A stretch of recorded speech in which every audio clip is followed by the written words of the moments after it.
Thank you, Kim. Can everybody hear me? Oh, great. Thank you. So glad. My name is Chelsea Amato. Thank you so much for being here. Welcome. My pronouns are she, her. I am the Opioid Task Force Coordinator here in Pierce County. And my actual position is hosted through Tacoma-Pierce County Health Department. I would love just a few housekeeping things. If you will, Kim, it sounds like Kim is going to do a great job muting folks, but just be aware and keep yourselves on mute. And also, if I would love it if people wanted to enter their name, their pronouns, and your position or whatever you'd like to share about yourself. If you're a community member or whatever, we welcome you, and just you can just enter your name into the chat so that we have a sense of who's here and we can kind of connect that way. We are going to have some time for question and answer at the end, but feel free to put questions in the chat as we go, and Kim and I will try to get to those during our Q&A at the end. Some of the presenters may be accepting questions as they go, but we'll leave that up to them. So again, thank you for being here. This is our first Opioid Task Force first event in recognition and celebration of the International Overdose Awareness Day, which is always on August 31st. And today will include personal stories and song from Madison and Charnay, overdose education and naloxone training from Sean, and information about community naloxone access and distribution programs at the Tacoma-Pierce County Health Department and Tacoma Needle Exchange. And those will be from Kayla and Paul. And just a bit about the Pierce County Opioid Task Force. It's a joint effort between Pierce County, the city of Tacoma, and Tacoma-Pierce County Health Department. It's a regional response to the opioid crisis. And the task force promotes positive behavioral health and well-being, and we work to reduce substance-related stigma. Our committees focus on prevention, education, access to treatment and transportation, and connecting people with the right services for them at the right time for them. We've been up to many things this year, including our annual summit in March. And then we had a second, a part 2 in April, because we had such a great response to it. So thank you for that. We have our committees are meeting either monthly or every other month. And then this year, a really big thing that we've been up to for several months now is planning and coordinating the 2021 Pierce County Overdose Awareness Campaign. And I just want to thank our committee. We have quite a large planning group, and those are folks from the health department, from Tacoma Needle Exchange, and from other community organizations that are part of the Opioid Task Force.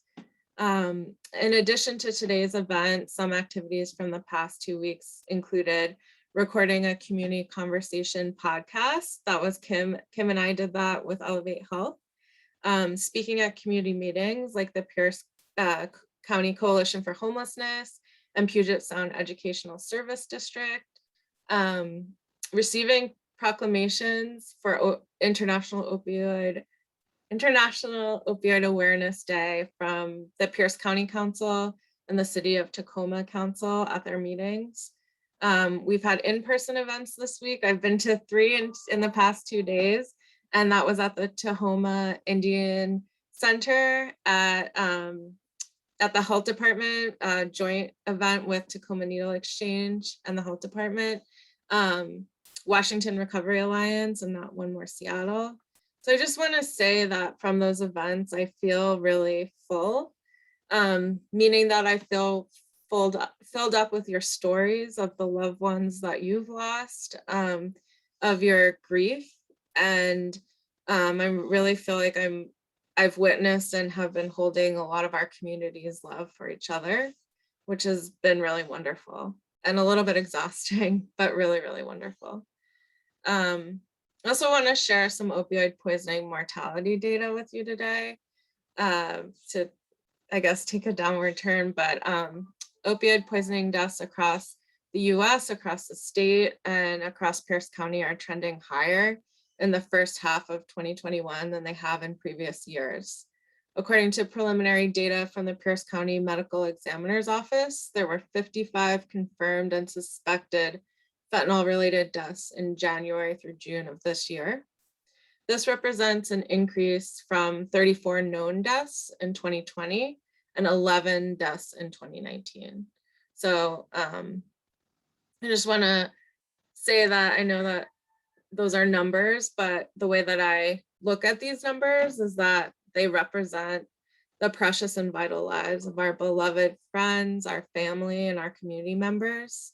And every day, and especially on August 31st, I remember and celebrate the lives of the family that I've lost. That includes Houston, Kira, and I always think of Dan Big, who was a huge, amazing harm reductionist in Chicago at Chicago Recovery Alliance. And he really is a big part of how this country is able to distribute naloxone in the way that we do. And so a big thank you to Dan, who we lost a couple years ago. My life, my harm reduction families, and our community's lives are less vibrant without each of these people. And to all of you attending today, I honor your loved ones who have died of opioid poisoning and other drug-related deaths. Now more than ever, it's imperative to hold each other close to carry naloxone and know about community resources, a couple of which we'll be talking to today, or they'll be talking to us. So without taking up more of your time, I am really excited and really honored to introduce Madison LeFever. She has an incredible personal story, and she's going to share some her song. She's a singer and a songwriter. And yeah, thank you for being here, Madison.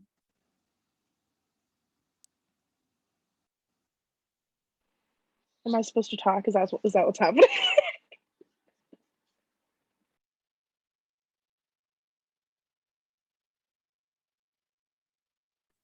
You're on mute.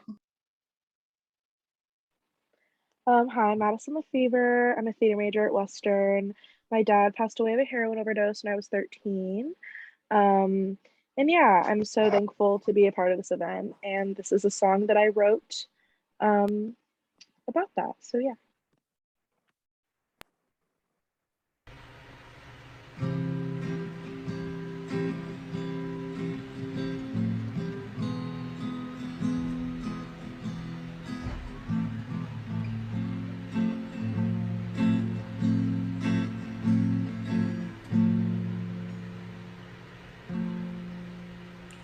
Florida Street, the place that you left me, abandoned my heart and our memories. I know you loved me to death, but you died instead, and I'm still coming to terms with that. Will I ever grieve? Trapped at 13, all these phases that I can't seem to retrieve, a never-ending cycle of why did you leave? And now that mom's gone, I can't feel anything. Take that needle and stab it right into my heart. I know you didn't mean to hurt me, but my therapist and I discovered I am scarred. And that's okay, she told me, just don't give in to what your mind says.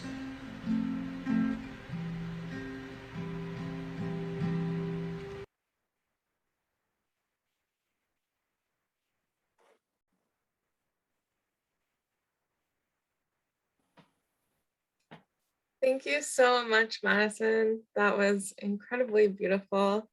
You have a beautiful voice, and I think you're getting a lot of really appreciative and grateful comments in the chat about folks having chills, and saw some folks emoting on camera, which was really nice to see. So yeah, we're all really proud of you, and thank you again. Is there anything else you want to say? No, just thank you. And I'm really happy that it resonates with other people. That's always important in songwriting. So from a nerd standpoint, that's really cool. That's great. I love nerdy people. Do you have, I know that was on YouTube. Is there any way that we can access any more of your music, or? Yeah, I mean, all of my YouTube has a ton of my music, and that's just Madison Joy. I believe it's one of the first YouTube accounts that shows up. If you just search Madison Joy, because that's kind of like my stage name. But yeah, and I do have some music on Spotify and Apple Music that's also just Madison Joy. So yeah, I do a lot of that. And I also do theater, and I'm writing a film and all those things. Very artsy up in here. So yeah. Thank you so much. We really appreciate you and support the arts. So thank you. So yeah, Madison Joy, look her up on Spotify and YouTube. Thanks so much. Our next speaker is Charnay Ducrest, and she is one of the treatment services counselors at the Tacoma-Pierce County Health Department. And she has a lot of great lived experience, and we're lucky enough to have a peer like her, not only at the health department and in treatment services working with our folks, but also on the opioid task force. She is the chair of our transportation committee. And I just want to say, like, I've been working with her since March when I started at the health department, and her passion and her experience that she brings, her lived experience, but also her kind of more technical schooling experience has just been such a joy to have, and it's been really wonderful to work with her, and I appreciate her agreeing to share her story. So welcome, Charnay. Hello, thank you for having me. I want to clarify real quick, I am not a counselor. I am actually a health promotion technician. So it's super funny. People are like, hey, so are you going to become a counselor? And I'm like, no, I have no interest in becoming a counselor because I get to help in a different way. It's pretty cool because I get to share my experience and help people get connected and do those things in their life that might seem like the really little things, but are actually really big things. So I am just gonna start into my story. So like I said, my name is Charnay Ducrest, and I have been in recovery since February 10th of 2015. I'm really grateful to have the opportunity to speak to you guys about this. I usually tell my story, but today I'm going to do it a little differently and talk to you about opioid poisoning and how it's affected my life. I've lost loved ones, patients, acquaintances to opioid poisoning, and it's important to celebrate and remember those people. And I'm just going to share my kind of personal experience with opioid poisoning. So my story starts with a broken leg. At the time, I was going to college in Montana, and I had been sober almost 4 years in AA, and I broke my left ankle. So like I have a plate and 8 pins in one side of my left leg, and then a couple pins in the right side of my ankle. And although my pain was similar to anybody else's with a broken bone, something that was different is that the feeling that the medication gave me was more important to me, or more intense for me than the pain being taken away. Like I really liked the way it made me feel. So just the pain getting taken away was like an added benefit. So a couple months later, when they told me I could walk again, they stopped also prescribing the pain medication. And that was the first time that I felt sick. So for those of you who might not be familiar with what being sick with is when you use opioids, I'll explain. So when you do not have opioids in your receptors, you can experience some symptoms. And so my first counselor that I had here at the health department when I was a patient gave me a super good example to help people understand what being sick really is. And so for someone who hasn't experienced opioid withdrawal, you want to think about like the worst flu you have ever had. So like nausea, vomiting, diarrhea, body aches. And so when you have the flu or something like that, like you can have some Tylenol or you can take some cold medicine, or there are things that can really help you feel better and like interact in your life at least a little bit. Being an opioid withdrawal is the exact same, but there isn't like any over-the-counter medication that will help. Like the only thing that will help are opioids. Like in addition to that, like I would get hot and cold flashes, and the worst part for me was like the crawlies. You get like, it's like restless leg syndrome, but everywhere, and you just want to like jump out of your skin. And I was just so tired, and you would have all this like energy in your body because it felt bad, but you were just exhausted. And being sick is really what drove any of the criminal activity I had.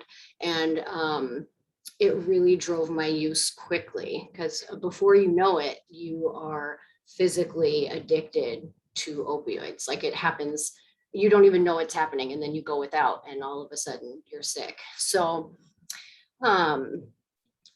I told my parents, hey, you guys need to come get me in Montana, and I want to come home. And so they brought me back to Spokane. And unfortunately, my pill addiction turned really quickly into a heroin addiction in Spokane. I had started one of the medications for opioid use disorder called Suboxone. And I figured out that I could use in between, and started using heroin. And so like that Christmas, it was the first time I spent living home at Christmas for like the first time in 7 years. And my family had thought I was in recovery, but I thought they thought I was in recovery too, but they held an intervention. I had been hiding that I had been using and not really taking the Suboxone. And so this intervention was like the thing that encouraged me to go to treatment for the first time. And the withdrawal in there was terrible. I was up for 14 days straight. Like I slept for like a half hour, because when opioids are taken away, the opposite of what happens when you have them happens. So like opioids made me feel good. They allowed me to sleep. And so the receptors in my brain were really upset when there weren't opioids in there. And so this other chemical gets overproduced when the receptors aren't filled. And that's what gives you all the withdrawal symptoms. And with a higher tolerance, there's more opioid receptors to fill. So the withdrawal symptoms are typically worse the higher your tolerance. So after I got out of inpatient the first time, I went to a transitional house, and then I moved into an Oxford house. And so an old friend of mine came back to town and was living in his van. And I had just gotten a job at McDonald's, and I had some benzodiazepines that I had gotten from someone, and they were helping with my anxiety since I wasn't using opiates. And so my friend picked me up, and he had some heroin. And so I thought, okay, I'll just do as much as I used to. And all I remember, like I can still feel myself sitting there, all I can remember saying is, wow, that hit me really fast. And that's the last thing I remember. So I'm going to stop real quick and clarify what an opioid poisoning is. I am fairly certain I had opioid poisoning more times than the 3 times I had Narcan given to me. But let me tell you something about my opioid poisonings. Not one time did I mean to like overdose myself. Like I never thought, hey, I should give myself a little too much. Like I don't want to, I never thought, hey, I want to do so much of this, I don't want to come back. Some people do, that is some people's intention at some point. But that never was mine. I just wanted to not be sick and I wanted to feel good. And so as my tolerance increased, the amount of heroin I had to use and get the same feeling that I used to get, I had to use more to get the same feeling. And when I did use enough that a poisoning occurred, there were 3 times that Narcan saved my life. So in case I use the term overdose, please substitute opioid poisoning. I like opioid poisoning because I really wasn't trying to overdose myself. I was trying to feel good and continue doing what I was doing. So anyways, back to that first poisoning. When I was going out, I didn't know what was happening. I just thought I felt like I went to sleep. And so the next thing I knew, I was in the hospital and waking up, and I didn't know really where I was or what was going on. And I was told that I had overdosed and that I was going to be okay. They'd used Narcan, and my boyfriend had been scared to death, but it really didn't, nothing really happened in my perception. I just went to sleep and then I woke up. And so everybody says it's really scary, and it wasn't comfortable, but I didn't think it was a terrible thing, just because I just went to sleep. So this opioid poisoning was my first time going back to use after some time of abstinence. And when I decided to use that day, I didn't think about the fact that my tolerance had gone down because I had been abstinent for a couple months, and the combination of benzodiazepines and heroin led right to the opioid poisoning.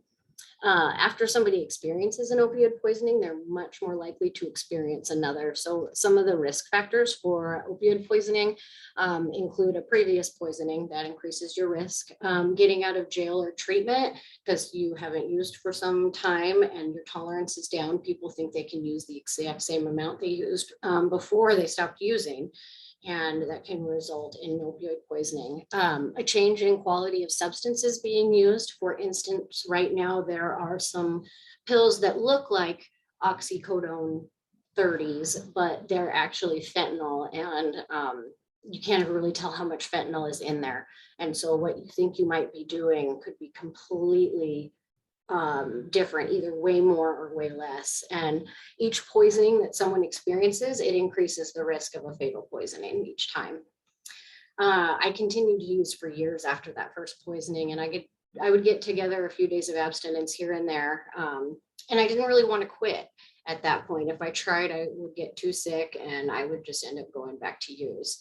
I went to jail a couple times and got really sick. There's at least 4 or 5 times I went to jail and went through the entire withdrawal period. And when I got out, I maybe could have stayed abstinent, but I always went right back. About 6 months before I quit using for good and got into recovery, I had just gotten out of jail. I'd been in for almost 60 days. And the next week, I actually experienced 2 opioid poisonings. So the day after I got out of jail, my husband got arrested, our door got kicked in, and I laugh because it's just crazy. Like, it's not funny, but it is just, it's crazy to think about how my life was compared to how it is today. So the day after I got out of jail, when he got arrested, I went over to a friend's house and I just said, hey, I've been clean, but Christian just went to jail, like, I want to use. And so he didn't even use, but he gave me what he had. And again, my tolerance had plummeted after being in jail for a couple months. I used way less than I thought I needed to, but he came and found me. And luckily, the guy who I was hanging out with took me to the hospital. And so I had never known that something like this was actually a thing. When I woke up, I felt something being drilled into my leg, and they actually drilled a hole through my shin bone to administer the Narcan via IV so that they could get it into my system faster. And like I mentioned, like, I just went to sleep. So like, you would think maybe that second opioid poisoning might have been like, hey, maybe I shouldn't do this, but it really still didn't have that much impact on me. I hadn't seen anyone experience a poisoning up until that point either. So the next week, my husband was out of jail and we were staying with a friend. And this was the last time I experienced opioid poisoning, but I used only a very little, but it was obviously too much. I walked into the hallway and through the living room and just collapsed right behind him. And he was so terrified. He ran to the neighbors. He thought maybe they would know what to do because he didn't or doesn't use opioids. And thank God someone called 911. But they gave me Narcan and I wasn't waking up. So they took me to the hospital and they finally got me to wake up. My husband, when he wasn't allowed to come in the ambulance with me, and he really thought that he wasn't ever going to see me alive again. And so at the time, it wasn't that difficult for me. When we didn't know how important it was to have Narcan. And if we did, I don't know that my husband would have known how to use it. But he felt so helpless. And he explained to me, like, I just saw my wife die. And it was just like I went to sleep. But seeing him so shaken and scared really did have an impact on me. But when I woke up, so I said, oh my gosh, now I'm going to be sick.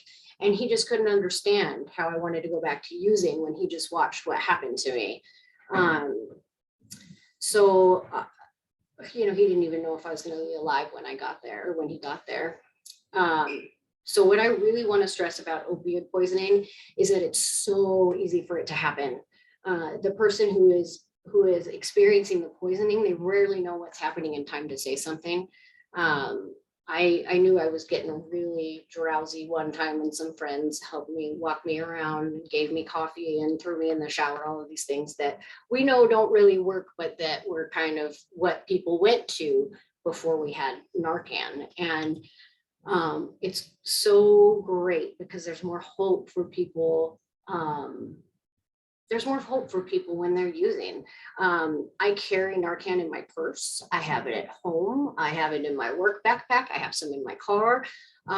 It's just so important to raise awareness about Narcan and to support those with lost loved ones and to encourage people in use that they can get to recovery and celebrate those people in recovery.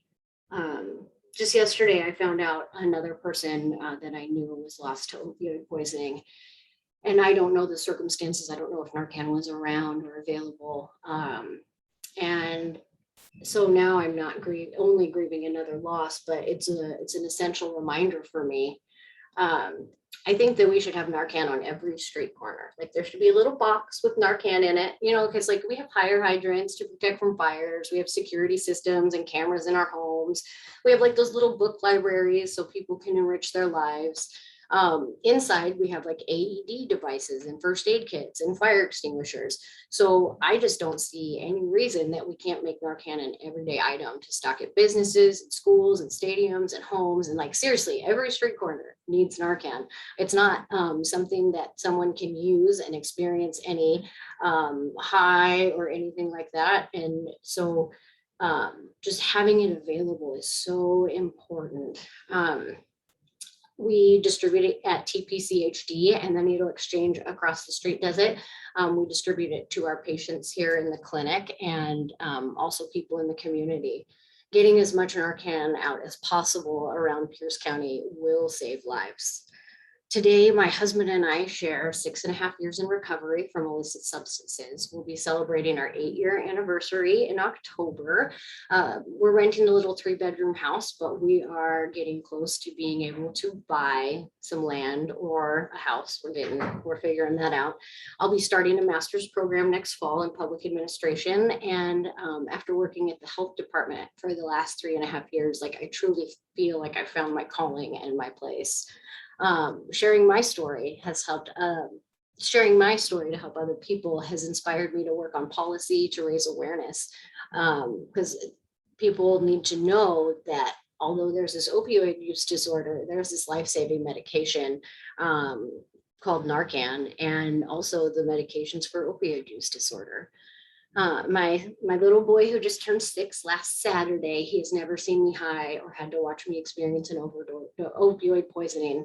And I am so grateful for my recovery and my life and everybody who has made it possible for me to be able to be here to speak with you guys today. So I hope you got something out of this. And if nothing else, please get trained on how to spot an opioid poisoning and help get Narcan into the community. Every person whose life is saved is another person with the potential to recover. So thank you very much. Thank you so much, Charnay. I got a lot out of it, and I know that folks participating today in the event probably also did too. And you're such a great speaker. I had read Charnay's story already, just to, review it and look at it, and seeing you write it on the page was really powerful, but I think hearing it in person, in the flesh, is even better. So glad you're here. And Charnay hit on like a lot of really important points about what puts people at an increased risk for overdose. And our next speaker, Sean Hemmerle, will also do that as well. So I'm really glad that that will be something that's repeated, so we can keep that in mind and remember, oh, I have this patient or participant or friend who just recently got out of jail, and they may be at increased risk for overdose or whatever. I also want to point out, thank you, Charnay. I know I just used the term overdose, but we are really trying to move over to saying opioid poisoning or substance poisoning. We already use that term around alcohol poisoning. And so these really are poisonings. And that's why I appreciate and ask Charnay to speak, because it really resonates with her personal experience, that it's just a more accurate way and really a less stigmatizing way to explain what happens to people. So thank you so much, Charnay. Thanks for having me. Yeah, thank you. I think we're gonna go into our next speaker, Sean Hemmerle. He uses he, him pronouns. He's the overdose education and naloxone distribution consultant, OAND. A lot of folks use that term at the Washington State Department of Health. And I think Cheyenne's gonna spotlight him when she gets a chance.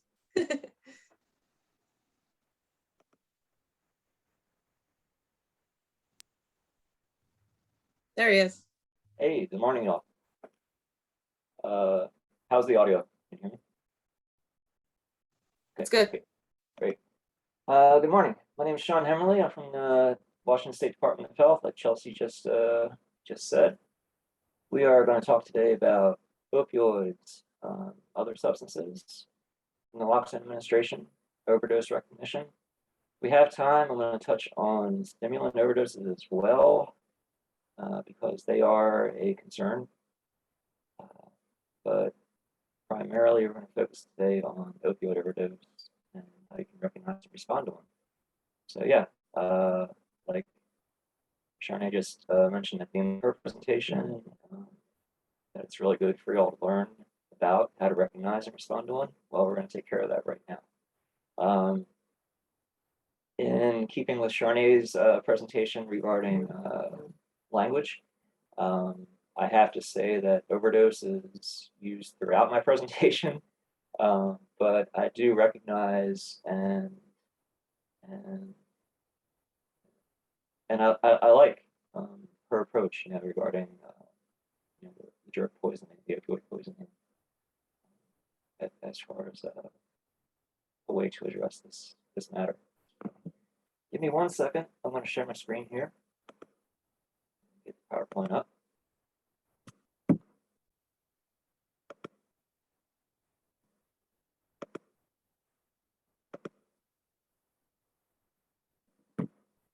So again, that's the title for today. I'd like to do a short land recognition. I am in Tacoma today as the presenter of this training for community members. This is the traditional home of the tribe we know today as the Puyallup Tribe of Indians. I honor and thank their ancestors and leaders who have been stewards of these land and waters since time immemorial. And again, that's myself. That's my email.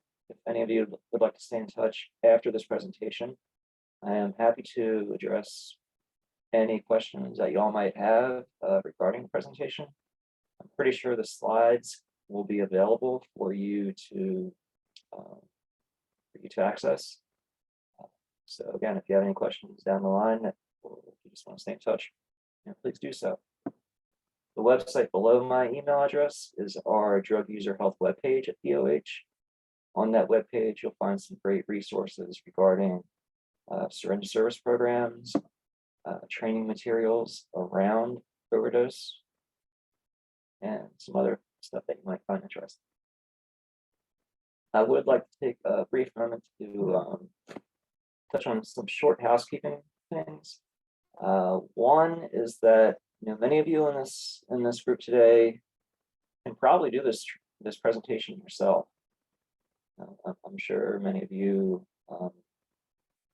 might have a friend or a loved one who is going through some of the issues that we'll talk about today, or you yourself might have some living or lived experience with this.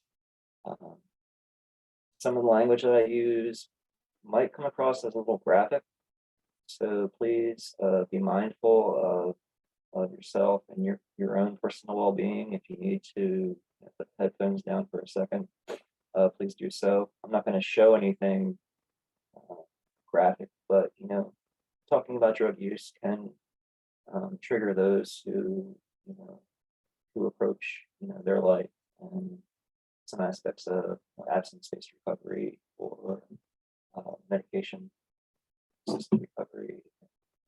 So just take care of yourself first and foremost. And another thing is that I do encourage questions. I do realize that we are on a time limit. I won't have the ability to view questions that are typed in the chat box, so I hope those are shared with me by Chelsea over the audio. And yeah, with that, move on. So our goals today, we'll look at opioids and opiates. What are they? What do they do to you? Talk about what happens during an overdose.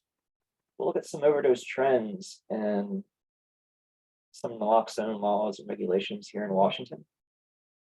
We'll look at some risk factors that are associated with overdose, also how to recognize and respond to one. Again, if we have time, we'll look at stimulant overdoses, sometimes known as overamping. We'll talk about post-overdose care, meaning you've helped revive the person. Now what do you do? We'll look at some tools for finding a naloxone kit in your area of the state, also how to store the kit. And finally, if you work at a business where you're going to keep naloxone on hand in case an overdose occurs, any sort of agency-specific rules that you might want to create. So opioids, opiates, what are they? Well, primarily they are a pain reliever or painkiller. They are very good at what they do. Okay, there's a reason why they are prescribed so often and why people take them so often. They're very good at relieving pain. They relieve physical pain, as well as in some people, they will tell you that they relieve emotional or psychological pain. They're also considered a central nervous system depressant, meaning they slow down your breathing. You have a receptor in your brain called the mu receptor. It's MU, not MO like cow. And that's the receptor that tells your body to breathe. And opioids attach to those receptors, your breathing winds up slowing down. People take them for a variety of reasons. They might get prescribed opiates because they were, in an accident, broke a bone, or they might have surgery. People also take them recreationally. Opiate is the term that's used to describe substances where the active ingredient is found in nature. So this would include substances like morphine and codeine. The term opioid refers to substances where the active ingredient is created by humans. So this would be drugs like fentanyl, Dilaudid, methadone.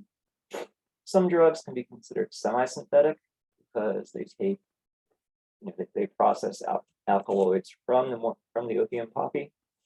Drugs like Oxycontin, heroin, would be considered semi-synthetic. Concern around taking opioids, like Charnay touched on earlier, is that if you take them for a length of time, be it a couple days, a couple weeks, or even longer, your body winds up developing a physical need for them. Some people call this dependence. Some people call it addiction. But you simply develop a physical need because your body already produces its own opioid called dopamine, which is a neurotransmitter. It triggers pleasure in your body. Well, if you introduce an outside source of opioids to your system, your body simply winds up producing less dopamine. And then if you get cut off from that outside source, say you can't find your heroin dealer that morning, or your doctor won't prescribe any more Oxycontin to you, well, your body can't automatically produce enough dopamine to level you out immediately. It's going to take some time. And some people refer to that as being dope sick or kicking or going through withdrawal. And that length of time it takes to get better, it depends on a variety of things. The strength of the opioids that you're taking, the amount, how you've been taking them, have you been injecting them or smoking them, metabolism. There's a lot of things that come into play. You will get better on your own in most cases. It's just going to take a little bit of time.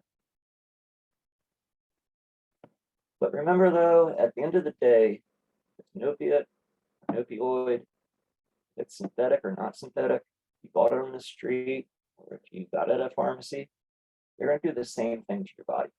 They attach to the same brain receptor. They will trigger euphoria. They cause nausea in some folks, drowsiness. Again, they're really good at relieving physical and emotional pain. They slow down your breathing, because again, the brain receptor tells your body to breathe. Breathing is going to slow down. They can cause constipation in some folks, also a slowed reaction time. And many folks will experience what's called a nod when they're taking opioids. The nod, the best way to describe this is that it's like a short 10-second, maybe 15-second nap, where you simply fall in and out of consciousness. Some people can nod while they're standing up.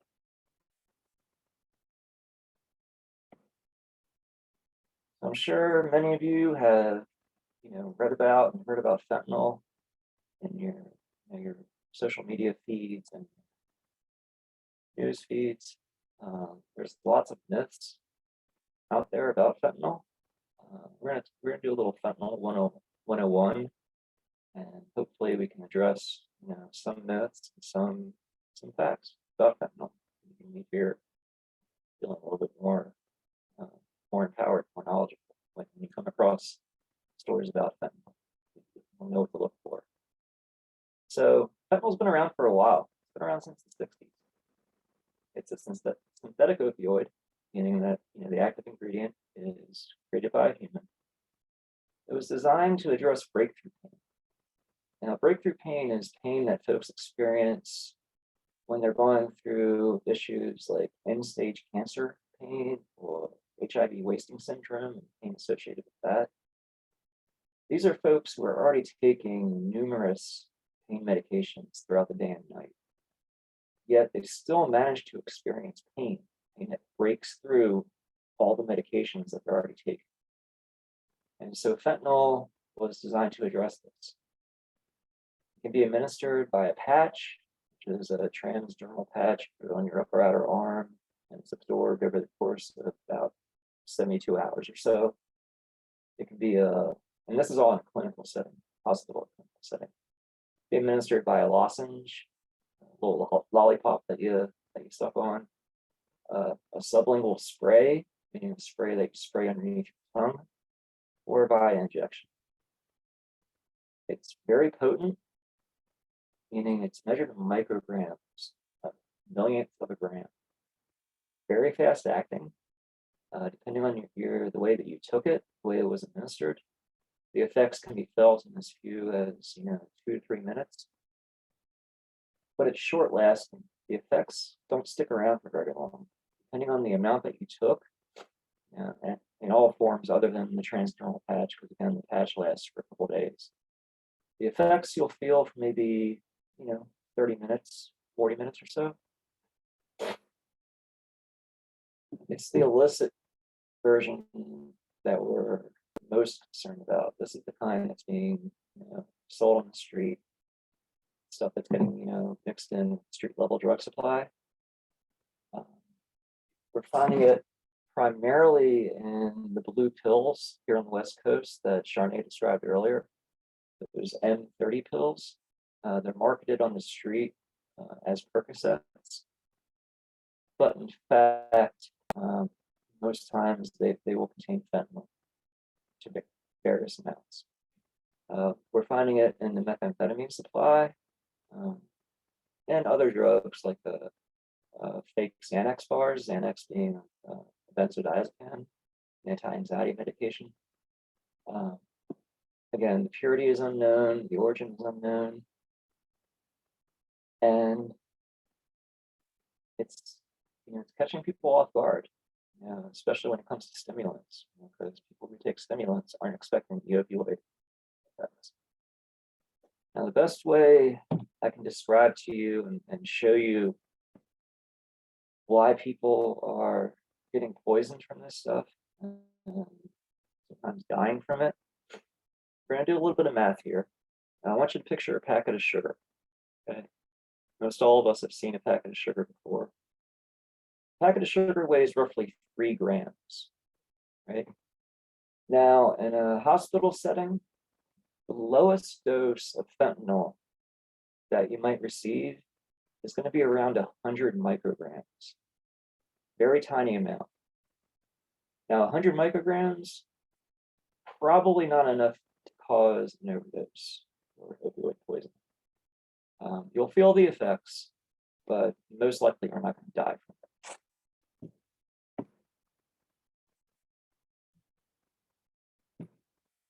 Now, out of that packet of sugar, you make 30,000 of those 100 microdoses. And 30,000. Again, 100 microgram dose, probably not enough to kill you. However, a 400 or 500 microgram dose very well might, especially if you have a low tolerance. So, this in a nutshell is why we are seeing so many people experience overdoses, poisons. They simply cannot measure out a safe dose of fentanyl that they purchase. Oftentimes, too, they will, drug users will share drugs with each other, and fentanyl does not mix in evenly with other substances. It does what we call a chocolate chip effect, and this is especially concerning when it comes to the pills, the M30s, because you might share a pill with somebody, and your half of the pill might have little to no fentanyl in it, and your friend's half might have a whole bunch. So you're going to experience different effects.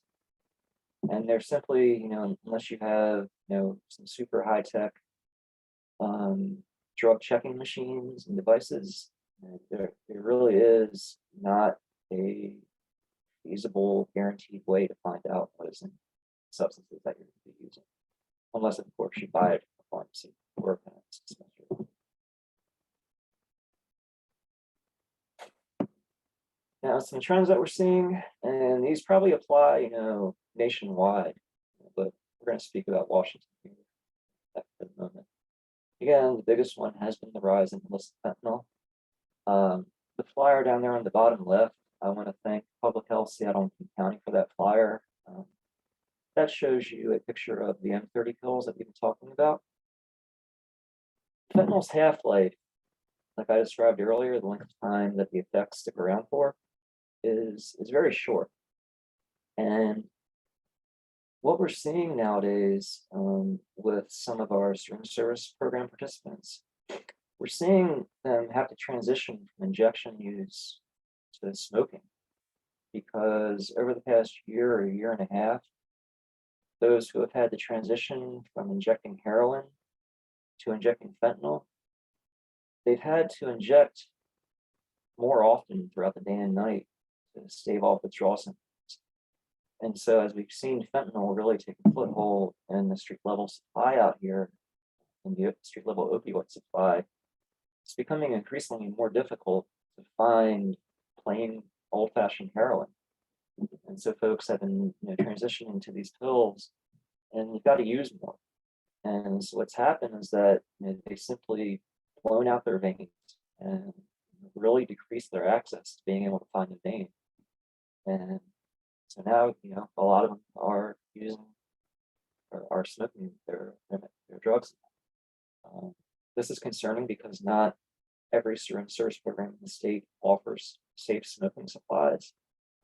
And so we want to make sure that we keep providing the tools that are needed for our folks to stay healthy and stay well. But if a SSP doesn't offer pipes and someone needs a pipe, we're risk losing those participants. Another trend that we're seeing is that polysubstance use is rising. Poly meaning just more than one. And this primarily has to do with folks who used to identify as heroin-only users or opioid-only users. Many of them are reporting now that they also use stimulants, primarily methamphetamine. And this could be for a variety of reasons. One is that the cost of methamphetamine has reduced drastically. From what we've heard, it's very cheap, readily available. And sometimes folks who are living homeless, they're out there on the street at night, have to stay awake at night so they can be safe, be vigilant, protect themselves against being robbed or attacked. But a concern is that if an opioid user is using methamphetamine as well, and that methamphetamine might contain fentanyl, they wind up using more opioids than they intended to. And that can be a risk, that can be a cause for an overdose. Good trend that we're seeing, though, is that naloxone here in Washington is now widely available. All of our state Medicaid plans reimburse for the out-of-pocket cost for a naloxone kit at a pharmacy. So if you have Medicaid, go to any pharmacy here in Washington and receive a naloxone kit, no out-of-pocket cost to you. And the pharmacist should not ask you why you are asking for the naloxone kit. So if you have Medicaid, but you're not a opioid user yourself, but you have a friend or a loved one who is, or if you simply want to carry around a naloxone kit just to be safe, you can do that. Okay. All of our Costco locations, Safeways, Rite Aids, and Albertsons all dispense naloxone without a prescription. Many other mom and pop pharmacies and some other chain pharmacies do this as well. I just mentioned those four because we've received word from their corporate people that they will do this.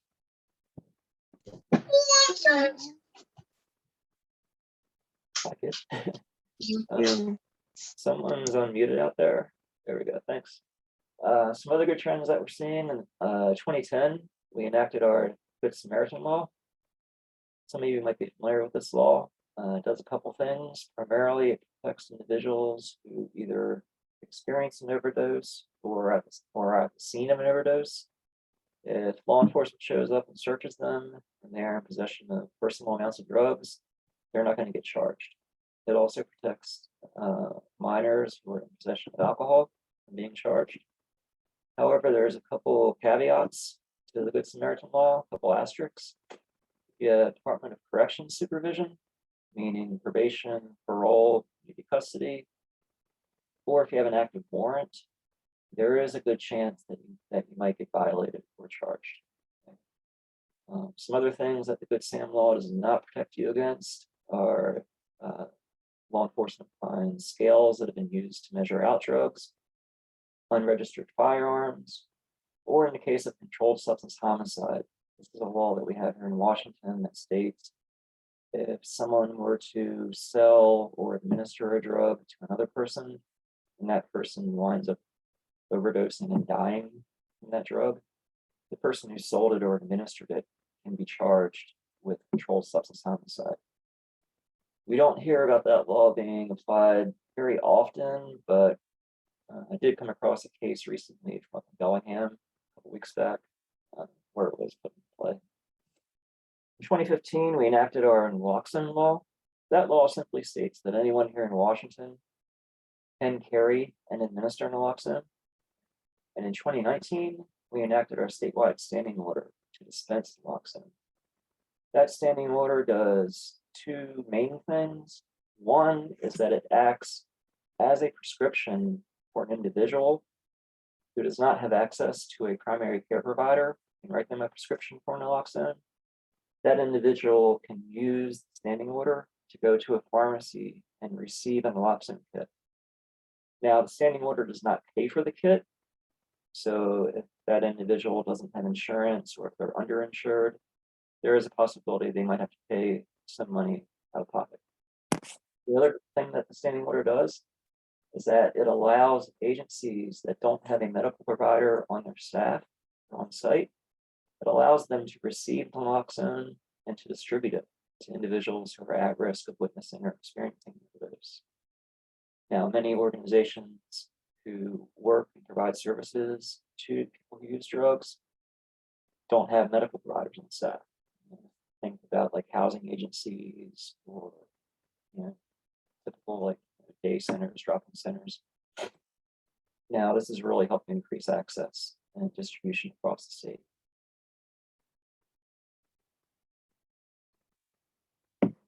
How do we get to this point? Why are we here? Why are there so many people being poisoned, dying, using? Well, I want you to think back to around 1996, mid-90s. Okay? Something happened.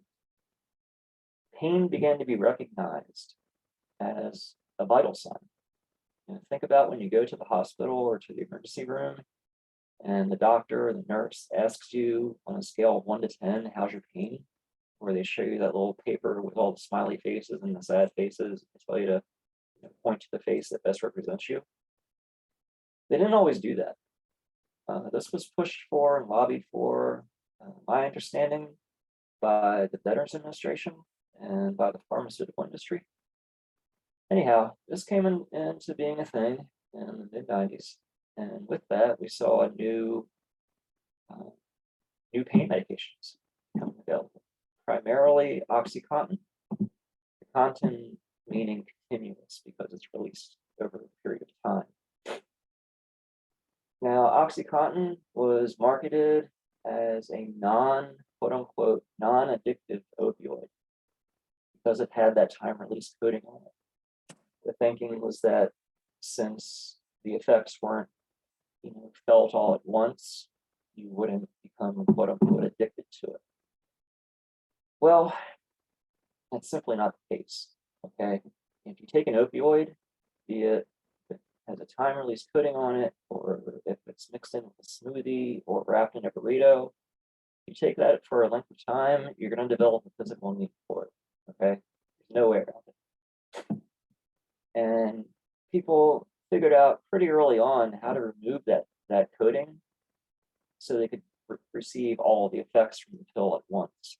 They also figured out ways to liquefy it and inject it, and also to smoke it. And we saw a creation of these online pharmacies as well in the late 90s, early 2000s, where individuals could go online, and if they had a credit card or a debit card, they would type in symptoms that they might be experiencing or might be faking simply to receive the pills. They would never see a physician, and the pharmacy would mail them the medications. Well, the FDA and the DEA caught on to this fairly quickly and shut those down. And as those went away, we saw the advent of pain management clinics or pill mills, as they were sometimes referred to. Now, these clinics were set up somewhat in the same way as the online pharmacies. You would go in and speak with a staff member. The staff member might be a physician, they might not. You would present your ailments to them. And if you had a way to pay for it, you would walk out of there with most likely opioid-based pain medications, and sometimes other things like anti-anxiety medications. Well, the FDA and the DEA caught on to those fairly quickly as well, and those wound up being shut down right around mid-2000s or so. And what this had done is that it created a whole new group, a whole new generation, practically. Some, think about it, maybe multiple generations, depending on how old the user was. And created this whole new generation of people who had that physical need for the opioids, but without any means to access them. And what did they do? Well, many of them simply went and found the most readily available form of opioids. And for many of them, that was heroin. So if you follow that blue line, which represents prescription opioid overdoses, and the grayish silver line, which represents heroin overdoses, follow them both throughout the early mid-2000s. Prescription overdoses spike, heroin overdoses stay relatively flat until we get to around 2010, when those pain management clinics all faded away and it became increasingly more difficult to obtain prescription opioids. Well, prescription opioid overdoses decrease in an almost nearly identical way that the heroin overdoses increase. Until we get to the point where we are today, where in 2020, in Washington State alone, we saw a 37% increase in overdose deaths. These are driven primarily by fentanyl. Give you an idea, in King County alone, in 2018, King County reported 66 fentanyl overdose deaths. 2019, they reported 113. So they doubled in 1 year. The data is still coming in for 2020, but at last count that I had, there were 177 reported fentanyl overdose deaths in King County alone. Now we expect this to continue. One of the main reasons being is that fentanyl is a synthetic opioid, and that because of that, it eliminates the need for poppies. We don't need Afghanistan anymore. We don't need Southeast Asia anymore. We don't need South America to send us poppies or to send us heroin. Because think about packets of sugar. How many packets of sugar do you need if you were a drug supplier to provide enough fentanyl to your region, right?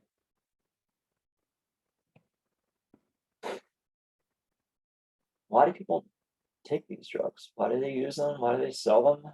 Well, poverty impacts use. It's a large impact on drug use, because people who are taking opioids in a non-medical fashion, sometimes for medical reasons, they take them to feel better. They're really good at making people feel good. Again, they take away emotional pain. They can alleviate hunger for some folks, so you don't have to worry about paying for food for some people who are taking opioids. COVID-19 has shined a big fat flashlight on all the disparities that have been in place already, and it's had an impact on substance use and on overdose. We've been told to isolate for the past year and a half, and if we're using alone, well, no one's going to be there to give us naloxone, right? If we overdose. Substance use in relation to depression or job loss and not seeing family, it's all increased. Opioid dealing is also very profitable, and you can make a lot of money from selling this stuff. And for some, it's generational. Their mother or father or sister or aunt were in the business, and for some, it's the only option to make a living wage. When confronted with the choice of working for minimum wage and paying taxes on that for 40 hours a week, for going out onto the corner or working online for a couple hours a week and making the same amount of money, or in often cases more, what would you choose? Now, of course, there's risks to it, but for some people, it's the only option they have to be able to pay the bills. And again, everything comes back to fentanyl. It's changed everything. You combine this with the internet and the way drugs are sold nowadays. We're told Snapchat is a way that many people are accessing their drugs, and this primarily has to do with the folks who are age 19 to 30, folks who aren't injection users, folks who aren't accessing services at a certain service program, but they like to use drugs, and the internet's made it fairly accessible. I apologize, we're not going to have time to touch on overamping, which is a stimulant overdose. However, I do want to touch on how you respond to them, because these are a concern. Okay, stimulant overdose in a nutshell. Stimulants can be drugs like cocaine, methamphetamine, ecstasy, sometimes known as Molly. Don't forget, Molly is a stimulant. If someone overdoses or overamps from one of those substances, we don't have an antidote like we do with opioids, like Naloxone. But there are a few steps that you can take to help the person out while EMS is on the way, if you do wind up calling for help.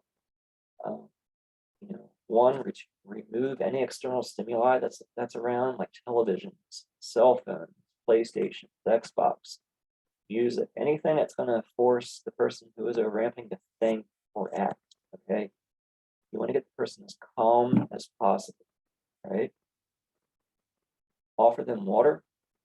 Don't overhydrate them, but offer them something to drink. Because oftentimes people who even aren't overamping but have been using stimulants for a length of time, there's a possibility they'll be dehydrated. And again, water is not going to reverse the effects of the stimulant overdose, but it'll help their system in the long run. And be supportive. Let them know that the effects will pass, things will get better.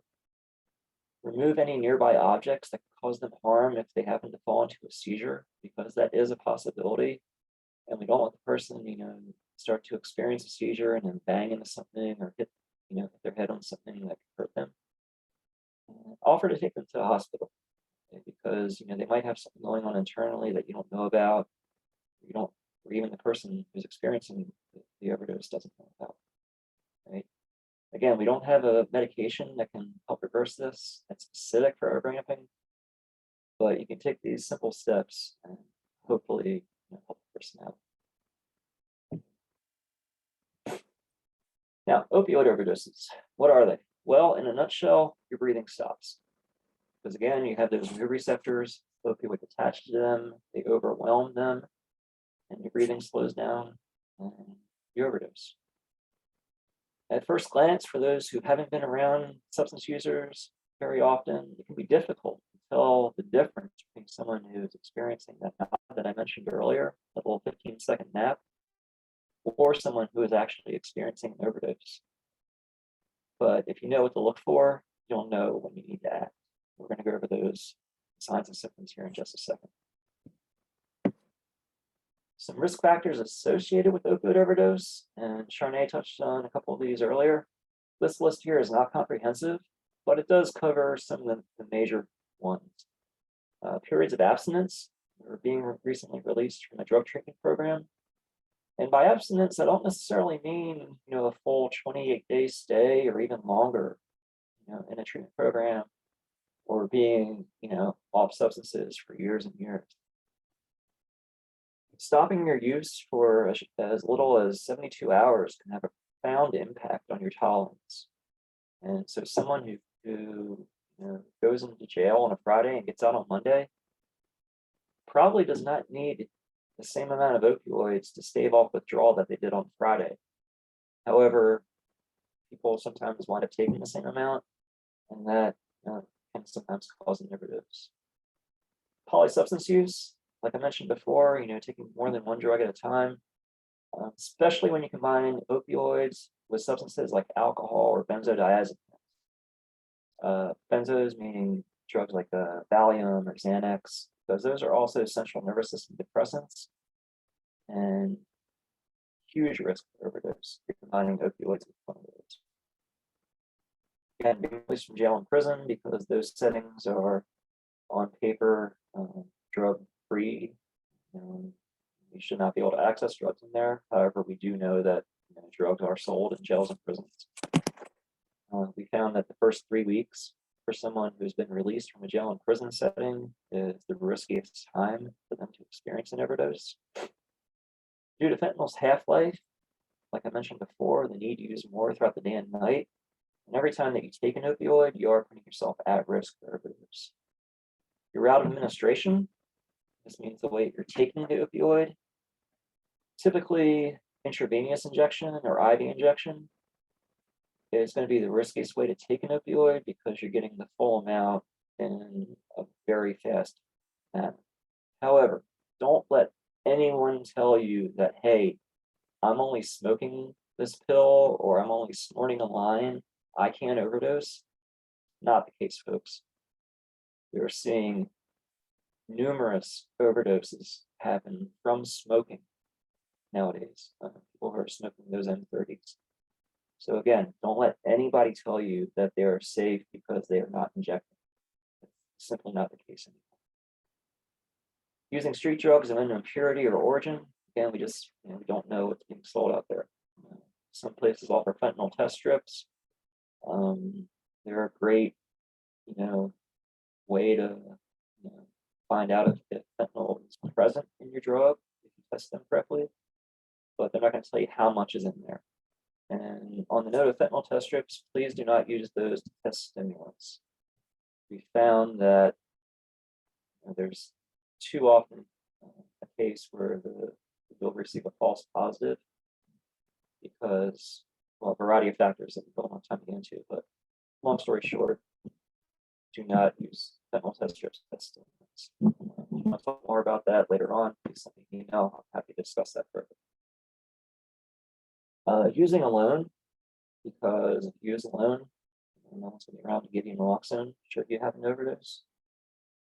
Having a history of drug overdose, this simply means that you've demonstrated drug using tendencies in the past that caused you to overdose, making you more likely to overdose in the future. And lastly, having any other non-drug use related ailments that cause wear and tear in the body, which can leave your body with less energy to fight back against overdose. I want to touch on something briefly that I failed to mention earlier on the fentanyl piece.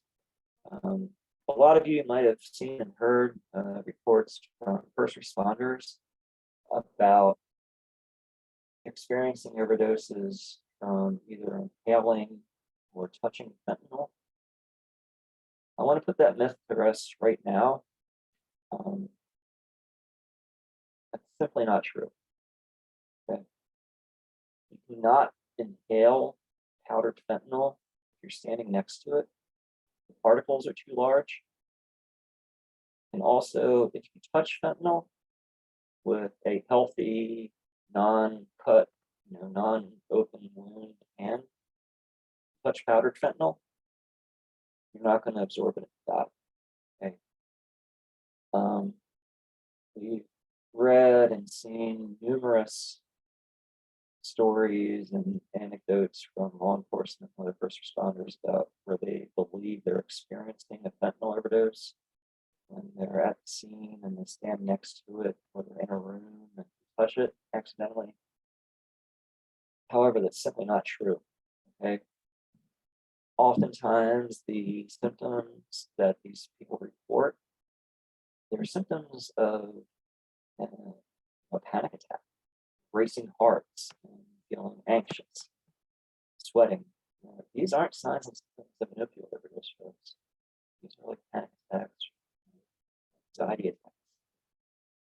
And it's really complicated things because we want to support first responders because these are folks who are coming out and hopefully saving lives, but it really complicates things when they send out misinformation like this, because we don't want any first responder to be scared of approaching a person experiencing overdose, for fear that they might touch them and absorb fentanyl in one way or another.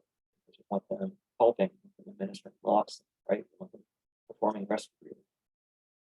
So all I can ask is that do your due diligence, research this. There's numerous studies out there. I can recommend one by the American Association of Medical Toxicologists. If you want to reach out to me later on, I can send you the exact link to these articles that shine a light on this issue. But again, I want to put that fear to rest, because not you can snort a line of it intentionally, but you're not going to inhale it standing next to it. It's powder. Okay, moving on. Regarding using alone, we do have a one way to sort of work around that or within it. An organization out there called Never Use Alone. They offer this service where you call them, and if you're about to use alone, you can stay on the line with this operator and for a chosen length of time. And if for whatever reason you don't respond to the operator when they try to talk to you, they'll call for help and they'll send EMFs out to you. So you can call that number there and find out more about it.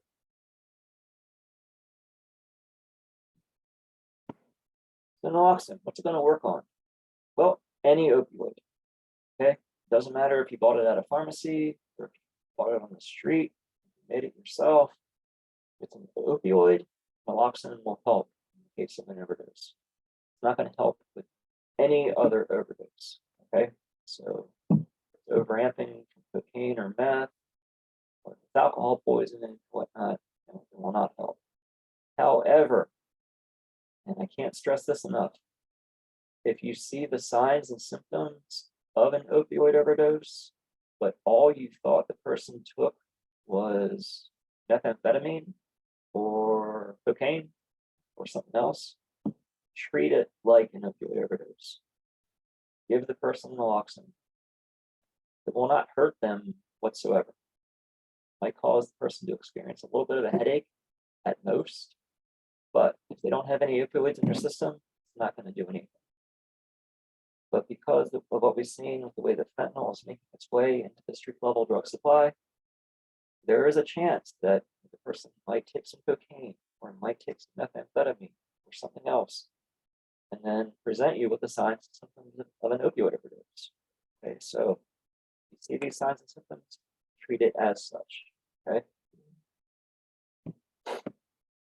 And again, the signs and symptoms, this is the part where you really want to start listening and paying attention, because this is how you're going to respond should you ever come across an opioid overdose. If you see blue fingernails, blue lips, or ashy white lips on a person of color, if you see struggling or no breathing, or if the person's unresponsive to external stimuli, any one or any combination of these signs and symptoms, you need to act. Okay? Again, blue fingernails and blue lips. If the person is a person of color or darker complexion, ashy white lips, struggling or no breathing. Sometimes people call it a death rattle, because again, the person's trying to breathe. It might be like a choking or a snoring sound. Or if they're unresponsive, you're shaking them or slapping them or screaming their name, know that you need to act. And how do you respond? Well, you are not John Travolta. You are not injecting anything into anyone's heart. Okay? For those of you who are unfamiliar with the slide, that's taken from Pulp Fiction. That's Travolta there getting ready to inject a big fat syringe of adrenaline into the person's heart. You do not do that. And for the record, adrenaline does not help in an opioid overdose. And if you have injectable naloxone, you do not inject into the person's heart. Okay, it goes into the upper outer thigh. Okay, but what do? You look for the visual signs. We just went over them. You should be saying to yourself, blue fingernails, blue lips, struggling breathing, being unresponsive. ashy white lips, being unresponsive. Check for a response. Easiest and best way to do this, you take 2 knuckles, your middle knuckle and your pointer knuckle, and do a sternum rub, or sternum taps, as it's called. Try this out on yourself. Take 2 knuckles, rub and tap on your sternum as hard as you can for 10 seconds. If you do this to the person for 10 seconds hard enough, 1 of 2 things will happen. If they're not overdosing, they're going to get up and say, stop, that hurts. If they are overdosing, they won't say a thing. So again, 10 seconds, sternum rub.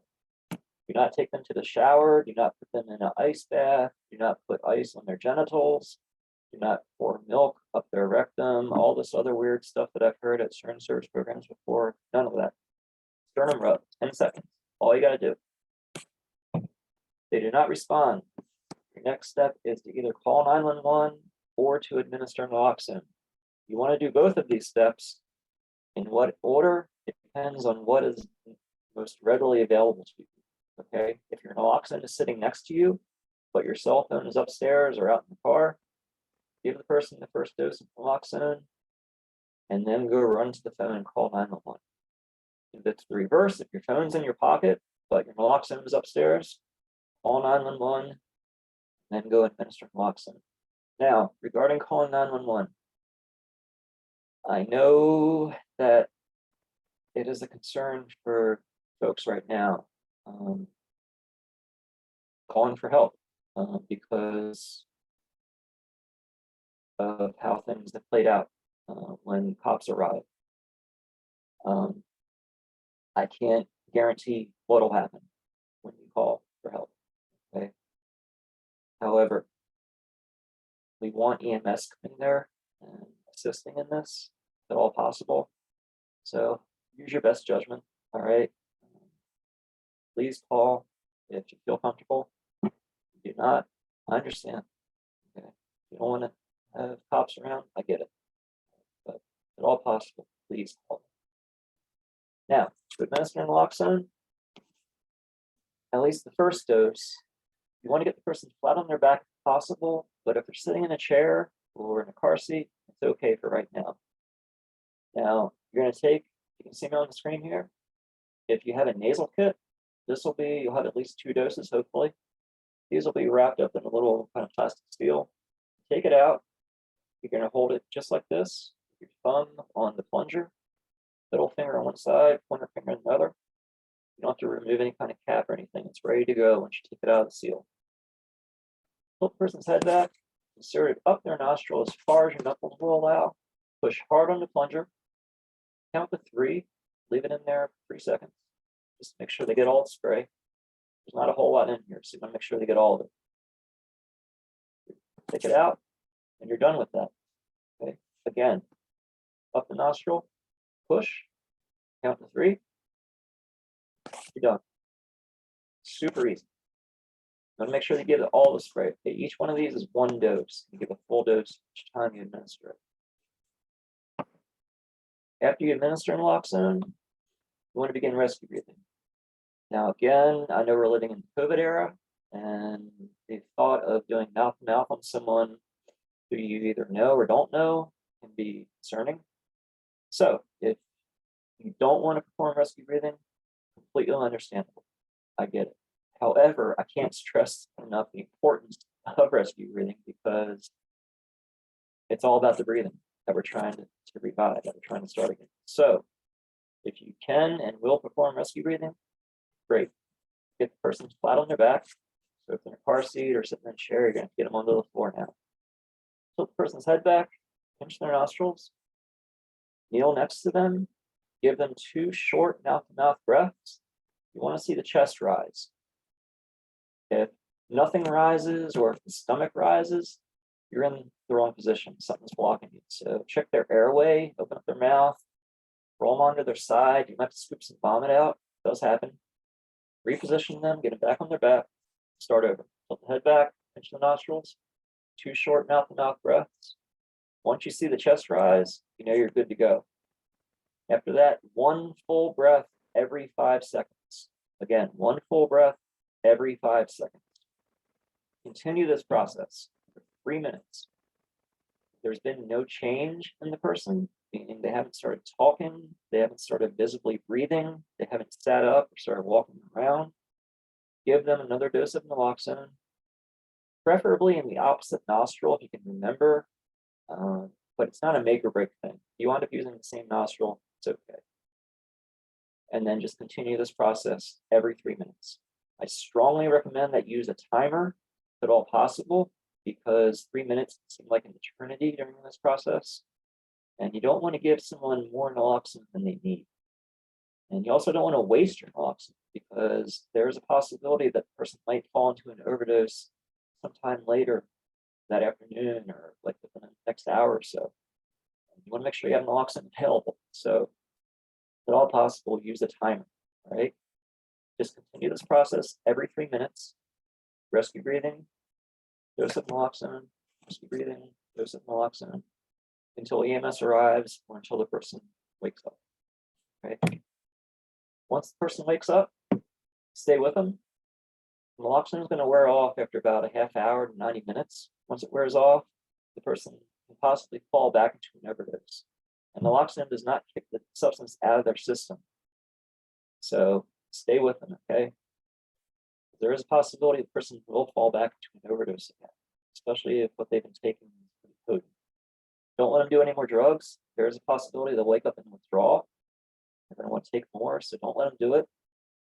And if you're unsure about their condition, take them to the emergency department. You might have something going on that needs observation. Regarding finding a naloxone kit here in Washington, well, it's available across the state.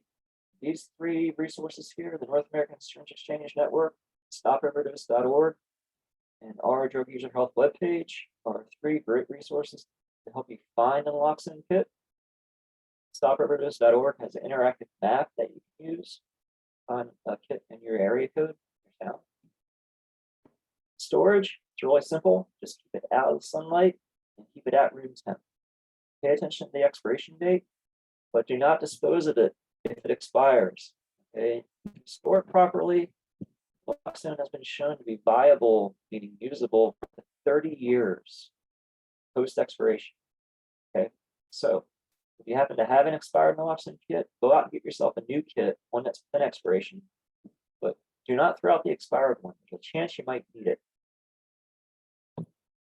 Finally, if you're keeping naloxone at your place of business, these are some things you might want to think about. If you're going to have a log to document if an overdose ever happens, who's going to be responsible, keep an eye on the supply. You always want to make sure that you have at least 2 doses. Plenty fine to have more than 2, but make sure that you have at least 2. Okay, so if someone happens to overdose on your property and you use 1 dose, go out and get yourself a new kit. Perfectly fine to have more than 2. And then remember, where do people like to use drugs? Restrooms. So how close is that naloxone kit to your restroom or to your restrooms? That's it, folks. Thank you very much for letting me present to you today. Really appreciate you taking time to be here and learning about all the topics that myself and other presenters have been talking about. And if there's time for questions, I'm happy to address them. Otherwise, I'll let you continue on with the presentation.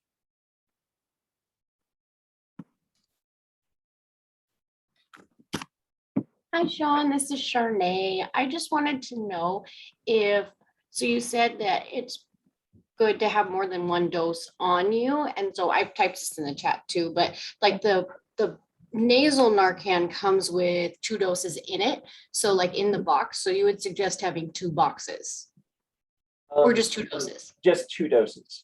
So 1 box. Sorry. So 1 full Okay. kit, 1 full box. Yeah. Plenty fine to have more. And I know the boxes are kind of bulky, so it's perfectly fine, to open that up and keep it in a smaller, container or storage. Just make sure you keep it out of the sunlight. Keep it in something dark. Cool. Thank you.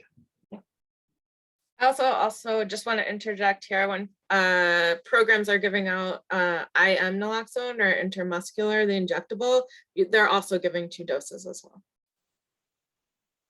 And regarding storage and For the injectable naloxone, it's the same thing. Keep it out of the sunlight, keep it room temp. Sean, we had a question earlier about, and I'm so sorry, the person who asked the question, I couldn't find it a second time, so I don't know your name, but the question was, do folks on Medicaid need a prescription for naloxone? Technically, naloxone, if you go to a pharmacy, it's a prescription medication. However, if the pharmacy doesn't dispense naloxone without a prescription there, you can use the statewide standing order to obtain one. You can find a copy of the statewide standing order at our website. I put that in the first couple pages of the presentation. I'll also put it here in the chat box. I'll put a copy of the statewide standing order itself that you can go to. That's going to be up here right now. So you can click on that link, and oftentimes the pharmacy will has a copy of the standing order on site, and they know what you're talking about.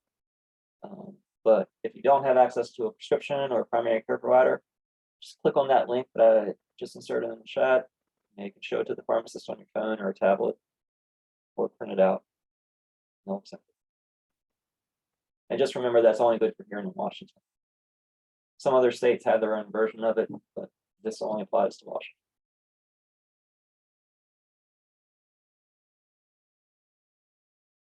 Great, thank you. And that was from Lisa Kleiner. So Lisa, I hope you got that.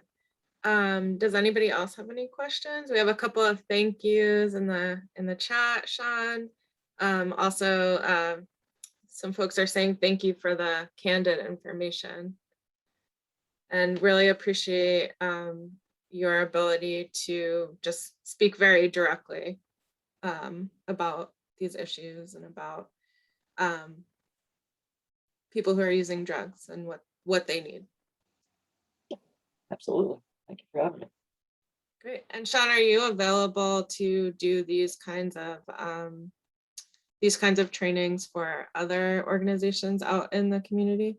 Absolutely. Yeah, we offer them via webinar. We used to do them in person, pre-COVID. Hopefully we'll be able to do that again at some point in the future, but for right now we're offering trainings via webinar to any interested agency or individual.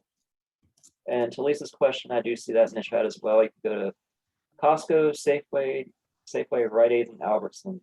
All of those locations, to the best of our knowledge, will provide you with naloxone without a prescription.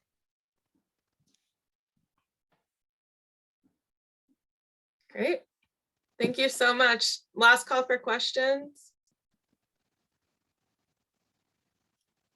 Okay. Thanks a lot. Thanks a lot. I believe our next speaker is Charnay, is Kayla Luke from the health department. Hi. Hi, Kayla. So Kayla is a treatment services counselor as well. Or I shouldn't say as well, because Charnay is not a counselor. But she has colleagues with me and also with Charnay in treatment services program at the Tacoma-Pierce County Health Department. She's a she, her as her pronouns, and she has a very cool shirt on today. Yes, I love it. And so, Kayla, please feel free to talk about the community access program at the health department. Thank you.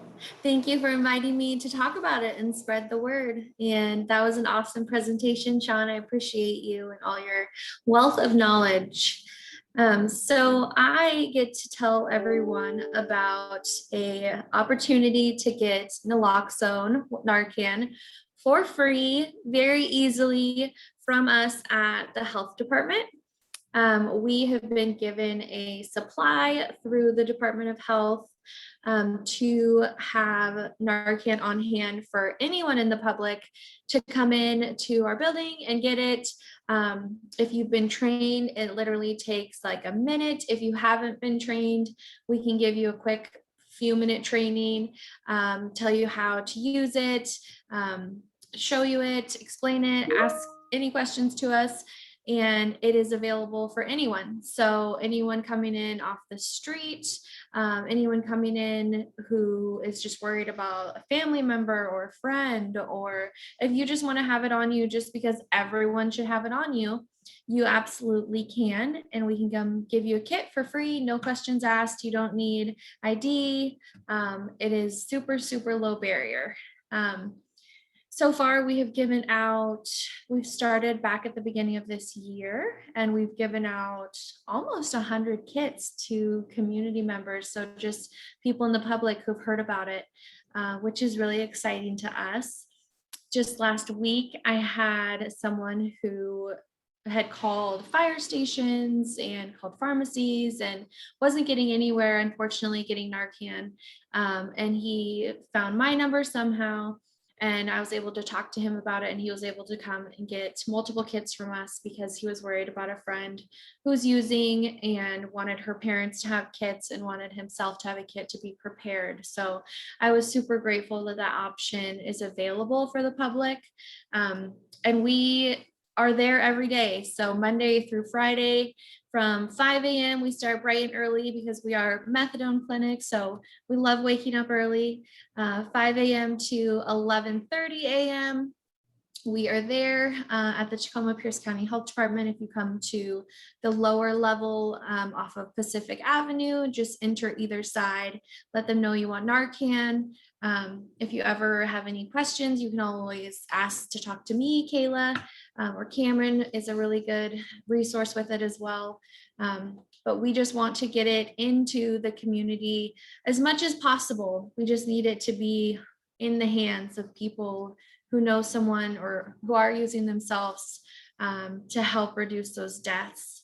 And one exciting thing that I just wanted to share, we've been giving our patients in treatment services Narcan since 2019 now, and I just updated all of my numbers. And so for 2 years, we've asked our patients to tell us how many lives they have saved by using the Narcan given to them by us, how many reversals. And we've had 128 lives reported saved from the kits that we've given out, which is super, super exciting to us, because you never know when that time is going to be the time that that person wants to get some help and change their life and still keep going. So we're excited about that. 128 is probably much less than how many have actually been saved with those kits, because we don't actually get to see everyone come back that we give a kit to. So we're excited about that. I know that we've already had a handful, I believe 5 reported overdoses just with the community kits. So the public is using them. So the more we can get out there, the better. If you know anyone that needs any, or if you need some, please stop by Monday through Friday, 5 to 11:30. Or you can contact me if you can't come during that time frame. I am more than willing to bring some out to you. I'm there till 3:30 Monday through Thursday. And I think that is all I was going to say. If I forgot anything, or if you have questions, you can always reach out to me. Yeah, that's wonderful. Thank you so much, Kayla. If anybody has questions, feel free to put them in the chat. Kayla's we're gonna have our final slide does have everybody's email from all of the speakers today. So you can feel free to reach out to Kayla. And just wanted to also say that yesterday I got to hang out with her for a couple of hours at our event in the health department's parking lot with Tacoma Needle Exchange, and we were definitely giving out some naloxone, and it was really great. And I did overhear someone say, yeah, this is my first time getting naloxone, so that was also exciting. We had some first timers coming by and grabbing some kits, so that was very, very meaningful, I think. Yeah. Thank you for having me. Yeah, thanks so much. Our next speaker is Paul Lakosky. He is the executive director at the Dave Purchase Project, and that's here in Tacoma. And so just a little background about Dave Purchase. We are truly lucky in Tacoma to have one of the first needle exchanges in the country. The Dave Purchase Project was started in the late 80s during the HIV epidemic by a Tacoma local guy named Dave Purchase, who just set up a little table and was doing exchange to keep people safe and from getting HIV. And he's very renowned. And so I just feel like it's really important to know a little bit about, you know, historically our movement. And so I feel really lucky to count the folks at Tacoma Needle Exchange, which is one of the programs under the Dave Purchase Project umbrella, as my colleagues. So Paul, without further ado, are you here and ready to speak? I am. Thank you. Thanks, Chelsea. So I also want to say that I've only been the executive director of Dave Purchase Project for just over 4 years. Elisa Solberg, who now works at TPCHD, was the executive director for 7 years and actually worked the organization for 22 years. So much of the credit for the success of the organization and where it is now really belongs to her. And then also Sean Hemmerle, who was one of our employees for a while. A lot of the success of the Naloxone distribution really belongs to him. So Chelsea is right. Dave Purchase Project was started in 1988. August 14th is the date that they like to say, 1988. So we're just over 33 years old. It is the first legally sanctioned syringe exchange in the United States, and I have the pleasure of being the executive director of that organization. We do community naloxone distribution as part of the Washington State Overdose Prevention Program, was administered by the University of Washington. It is now transitioned to the state of Washington, and Sean Hemmerle is the overseer of that. So I'm going to give you some data on the distribution that we've done since we started in 2016, and then we have preliminary 2021 data. Next slide, please. So we started distributing naloxone in 2016 as part of the Washington State Opioid Overdose Prevention Project. We were also the training hub for Pierce County, which we provided training to any law enforcement organizations or community-based organizations that wanted naloxone as well. And so I have to tell you about the data here, the caveats that are always good to give before you start. The year 2016, so the year runs for the Overdose program from September 1st through August 31st, which is a strange situation. But so when you see the year 2016, that's really what it means. So 2016, when we started out, we gave out 361 kits, but each kit now has 2 doses of naloxone in it. So we gave out, 772 doses of naloxone, and that resulted in about 40 self-reported reversals, which is about 11%, which is good. In 2016, it jumped dramatically because we had a full year to start giving that stuff out. And you'll notice trends going up and up and up year after year. In with the reported overdose reversal rate of 11%, 16%, then jumped up to 23%, and then 17, 10, and 15%. So still significant. And what I'd like to say is that's not just a number. Those 842 reversals for 2021 preliminary data, that's an individual life. So we're not just talking about 842 kind of numbers. We're talking about 842 people who got a second chance. So I think that's great. In total, we've given out over 14,673 kits, which is, like I said, that's about 30,000 doses since 2016. Next slide, please. And so this is just a very visual way of, representing that 2021. We did give out a lot, and we're still doing well. Next slide, please. And the orange line is the self-reported reversals. The blue line is the number of kits we distributed. So next slide, please. And so the lines look pretty good here. the blue line is the naloxone kits distributed through 2021, and the red line is the self-reported reversals. And the trend is good. It's not as good as it could be, but it's good. Next slide, please. I mean, that's really what I have to say. If people have questions about that or our data, I mean, so I should give you some context about where the naloxone is distributed. We distribute naloxone through all of our outreach, through delivery anywhere in Pierce County, now through our local needle exchange office, which is actually located right across the street from the health department. So if you can't get over there from 5 a.m. to 11:30 to get your naloxone, you walk across 37th Street to our office, which is Suite F. We're right across the street from the big burned out building. And starting at 11 o'clock until 4 o'clock, Monday through Friday, you can get naloxone from us. Absolutely free, no questions asked. It's going to be intramuscular because that is much more cost effective to give out. It'll take a little training, but you can also get naloxone free there. What I wanted to say about the reversals, could you go back to the reversal slide, please? The numbers one, the next one, please. Okay, so when you look at those reversals and it shows 842 reversals, all of our reversals reported in our data are by laypersons. So this is not an EMT doing that reversal. This is not a doctor or a nurse.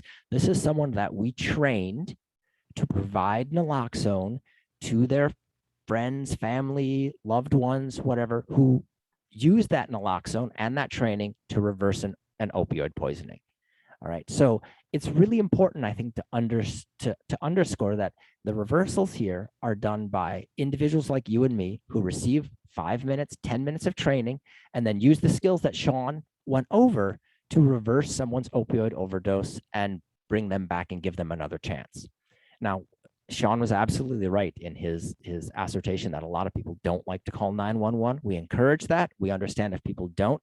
Most people say that they do not call 911, and this is due to kind of a previous history with law enforcement or EMTs.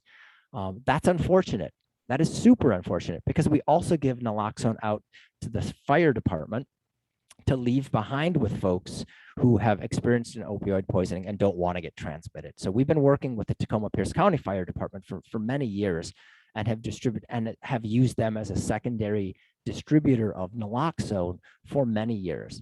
But I completely understand where people don't want to call 911 or law enforcement.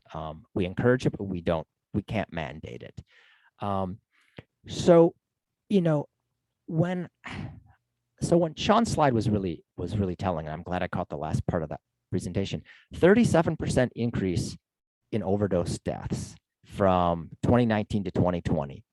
And you kind of ask yourself, well, who could have predicted that? And this is what I would say. Anyone who worked at a syringe exchange program or who has a family member or a friend who struggles with addiction could have predicted that.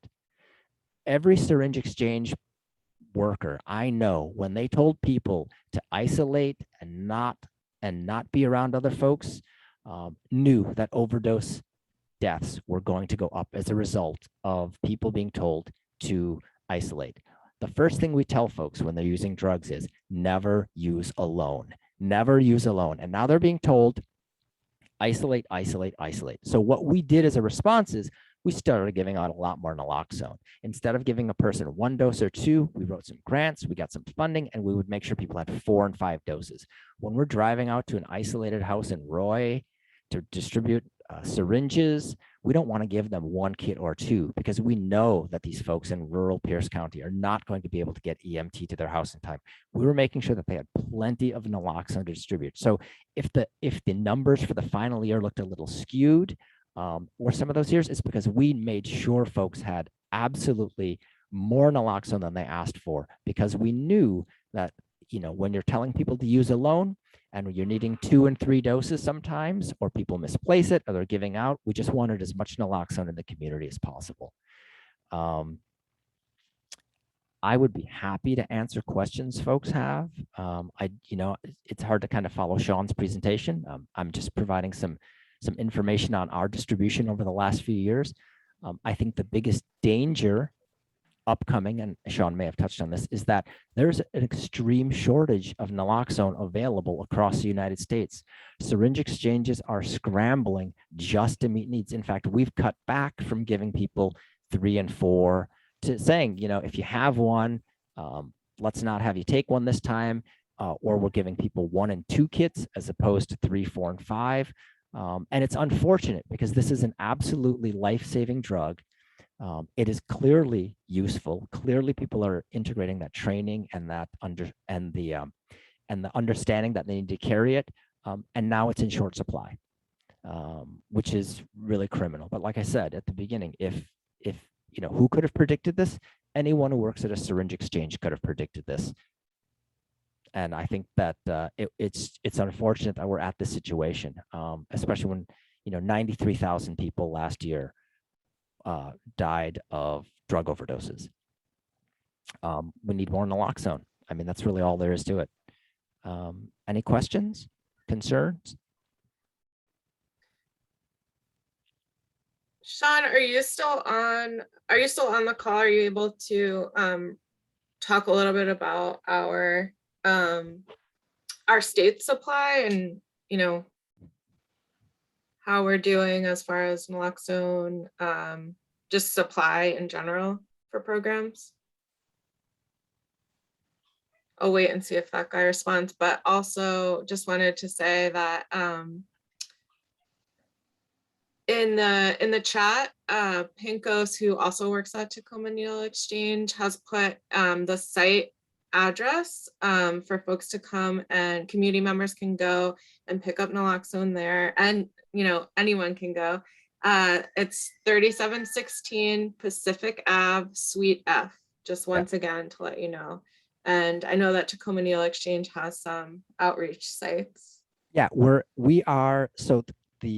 our building, our main facility now is on the corner of 37th and Pacific. It's on the west side of the building, like I said, right across the street from the burned out South Sound Chiropractic building. And we open at 11 o'clock. We also distribute at G Street. Currently, we're doing Mondays and Wednesdays from 1 until 6. And then we're also over at the Puyallup Tribe by Min's Grocery on Thursdays from 1 to 4. We also deliver anywhere in Pierce County, as long as you call and get on the delivery list for that day, and we're delivering in your area. And then you can always walk in 11 to 4 Monday through Friday at the 37th Street site to get naloxone. And honestly, you know, no one should have to pay for naloxone, and certainly financial ability should never impact someone's ability to access services. And so, you know, don't pay at Costco when you can walk into 37th Street and get it for free. Especially the Narcan, which is a lot more, which is expensive. So, but, you know, financial ability should never impact someone's ability to get access to vital life-saving resources. So we provide it for free. Great, thank you, Paul. Totally agree. Yeah, and I know that DOH has made a large purchase of Narcan, so the SSPs should be good for a while. But I also do know that it's something that SSPs on a national level are trying to coordinate around to make sure that there's adequate supply. I know that some other former manufacturers of generic drugs have been approached by pharmaceutical manufacturers and asking them if they would restart their naloxone production. I also know that Somerset is planning on increasing their production. Pfizer is the main supplier in the United States, but Somerset also supplies, and they have indicated that they are going to increase their capacity by 30% to help meet needs. Great, thank you, Paul. Yeah, just please continue. Don't let you know, concerns about a shortage stop you from coming to the health department, from going to T&E. There will be naloxone available to you. You may not be able to get multiple kits, but there will definitely be naloxone available. And yeah, Sean said nationwide naloxone distribution is being affected, but here in Washington, we are able to offer naloxone to any agency that can demonstrate the ability to distribute kits to those in need. And thank you. That's pretty much what Paul also said. I did see a question go ahead. about schools. Mhm. So I believe there was a law passed that schools are supposed to have access to naloxone, but not necessarily funding put aside to supply them. I know that for a while we were told not to give to schools. So what I recommended is that, you know, people who work in schools can come and get it and then just keep it in their car. You know, I know that everyone should have access to naloxone if they need it. And just because you work in a school doesn't mean that you shouldn't have access to it. So what we're telling people who work at schools who are concerned about this is come to the syringe exchange, get the training. We will give you the kit and you can just keep it in your car. It's your personal kit, but personal kits can be used whenever they need to be used. You know, like I said, there shouldn't be administrative hurdles that have to be jumped before someone can administer a life-saving drug has no side effects except for breathing. Great, thank you. Yeah, I recently I actually spoke with somebody with Tacoma Public Schools who said that there are kits available at each school, a couple of kits that that they may be in the nurses' offices. I'm not really sure exactly where. But that is something, and Tracy asked, and she's also on the opioid task force, so maybe that's something we can talk more about, ways to make sure there's coverage, naloxone kits in school settings. But yeah, thank you so much for that question. And Cheyenne, I think that we can, oh, okay.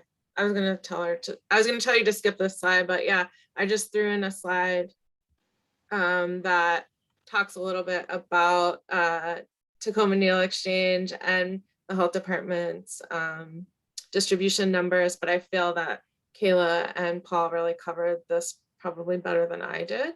And we also included EMS data that they've responded from January to July of 2021 to 300 emergency calls related to opioids. So thank you. And if you want, okay, Cheyenne's on top of it. Thank you so much. And I just want to thank all of our speakers, everyone who is here today, all of our trainers. Here are folks' contact information, their emails and such.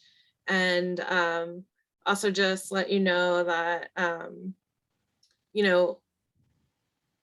Kim asked me during our podcast what I would do if I could wave a magic wand. What would I do to make opioid misuse less fatal?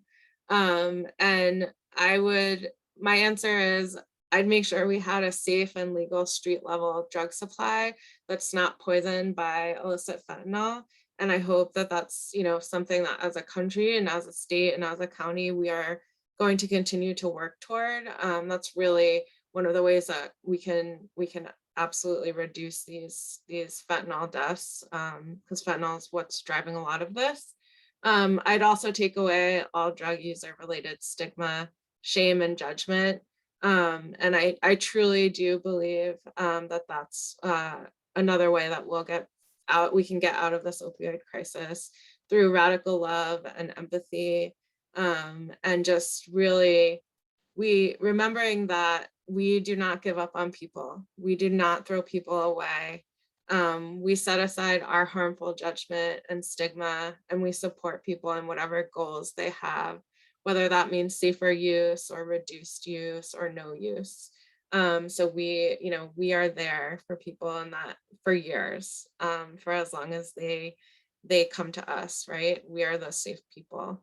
And so all of this gives me a lot of hope, and all of you give me a lot of hope, and younger new folks who are just entering this movement now. We have a young intern, and just watching her absorb all of this like a sponge is really, those are the things that are hopeful for me. And again, just thank you so much for remembering and celebrating our loved ones, and being part of this event. So we will happily share slides after and share contact information, and also share information about community naloxone distribution in Pierce County. And yeah, okay. Thank you so much and have a wonderful day. Thank you. Thank you so much.